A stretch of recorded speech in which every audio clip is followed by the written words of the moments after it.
মানুষ অদ্ভুত, খুব অদ্ভুত। যখন কেউ বেঁচে থাকে তার কষ্ট কেউ দেখে না, তার কান্না কেউ শোনে না, তার ভালোবাসার মূল্য কেউ দেয় না। কিন্তু যেদিন সে মানুষটা চিরতরে হারিয়ে যায়, সেদিন সবাই হঠাৎ তাকে ভালো বলতে শুরু করে। তখন সবাই বলে, মানুষটা খুব ভালো ছিল, ওর মতো মানুষ আর হয় না, আমরা ওকে বুঝতে পারিনি। কিন্তু প্রশ্ন হলো, যখন সে বেঁচে ছিল তখন কোথায় ছিল এই ভালোবাসা?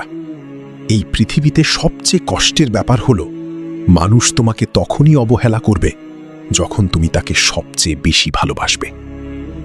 তুমি কারো পাশে রাত জেগে থেকেছ, তার দুঃখে কেঁদেছ, তার হাসির জন্য নিজের কষ্ট লুকিয়েছ। তবু একদিন সেই মানুষটাই তোমাকে বলবে, তুমি আমার জন্য কি করেছ? কারণ মানুষ অভ্যস্ত হয়ে গেলে মূল্য দিতে ভুলে যায়। যে মা প্রতিদিন সন্তানের জন্য রান্না করে, সেই মায়ের কষ্ট কেউ বোঝে না, কিন্তু মা মারা গেলে সবাই কাঁদে। যে বাবা সারা জীবন পরিবার চালাতে নিজের স্বপ্ন মেরে ফেলে, তার জীবিত অবস্থায় কেউ সম্মান দেয় না, কিন্তু চলে গেলে সবাই বলে, বাবা ছিল আমাদের ছায়া। জীবিত মানুষটার মূল্য তখনই বোঝা যায় যখন সে আর ফিরে আসে না। কারণ মানুষ হারানোর পর বুঝতে পারে সে কতটা গুরুত্বপূর্ণ ছিল। যখন কেউ পাশে থাকে আমরা ভাবি সে তো আছেই, আজ না হয় কথা বললাম না, কাল বলবো। আজ একটু কষ্ট দিলাম, আগামীকাল ঠিক হয়ে যাবে। কিন্তু মানুষ বুঝতে পারে না, সব আগামীকাল সবার জীবনে আসে না। একদিন হঠাৎ খবর আসে, মানুষটা আর নেই। তারপর শুরু হয় আফসোস। তখন পুরনো মেসেজ পড়া হয়, পুরনো ছবি দেখা হয়, পুরনো স্মৃতি মনে পড়ে। কিন্তু তখন আর কিছুই বদলানো যায় না, কারণ মৃত্যু মানুষের দরজা বন্ধ করে দেয় চিরতরে। একজন মানুষকে গালি দিলে সে হয়তো ভুলে যাবে, কিন্তু অবহেলা করলে সে ভিতর থেকে ভেঙে যায়। অবহেলা মানুষকে ধীরে ধীরে মেরে ফেলে। যখন কেউ তোমার মেসেজের অপেক্ষা করে আর তুমি ইচ্ছে করে রিপ্লাই দাও না, যখন কেউ তোমার একটু সময় চায় আর তুমি ব্যস্ততার অজুহাত দাও, যখন কেউ শুধু তোমার ভালোবাসা চায় আর তুমি তাকে একাকিত্ব উপহার দাও, তখন সে বাইরে হাসলেও ভিতরে ভিতরে শেষ হয়ে যায়। আর মানুষ সবচেয়ে বেশি কাঁদে তখন, যখন সে বুঝে তার গুরুত্ব কারো কাছে নেই। অদ্ভুত না? জীবিত অবস্থায় যে মানুষটার ফোন ধরতে সময় ছিল না, মরে যাওয়ার পর তার ছবিতে হাজারো স্ট্যাটাস পড়ে। জীবিত অবস্থায় যার খোঁজ কেউ নেয়নি, মৃত্যুর পর সবাই বলে, তুমি কেন চলে গেলে?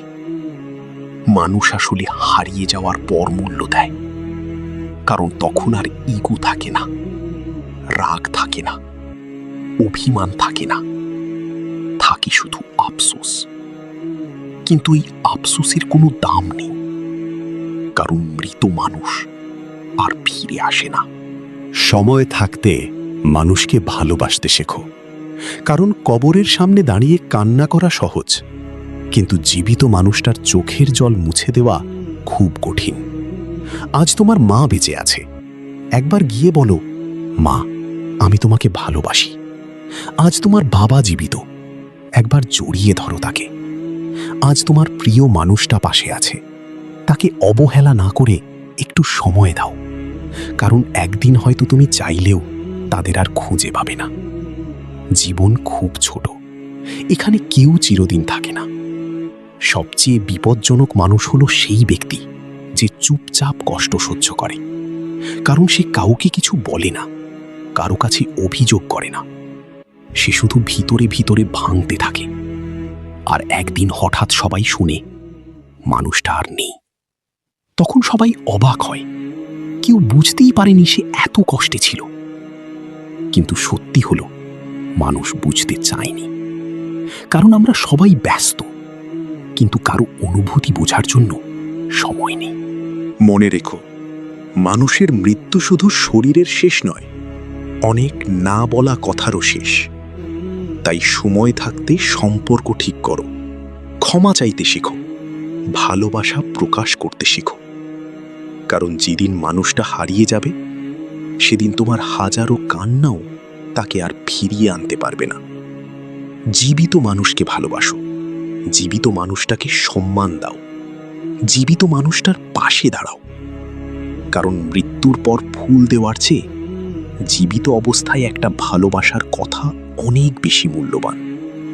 যদি আজও তোমার জীবনে এমন কেউ থাকে যে তোমাকে নিঃস্বার্থভাবে ভালোবাসে, তাহলে তাকে অবহেলা করো না। কারণ মানুষ হারিয়ে গেলে শুধু স্মৃতি থাকে, আর স্মৃতি কখনো মানুষকে ফিরে আনে না। জীবিত মানুষকে মূল্য দাও, মৃত্যুর পর আফসোস করে লাভ নেই।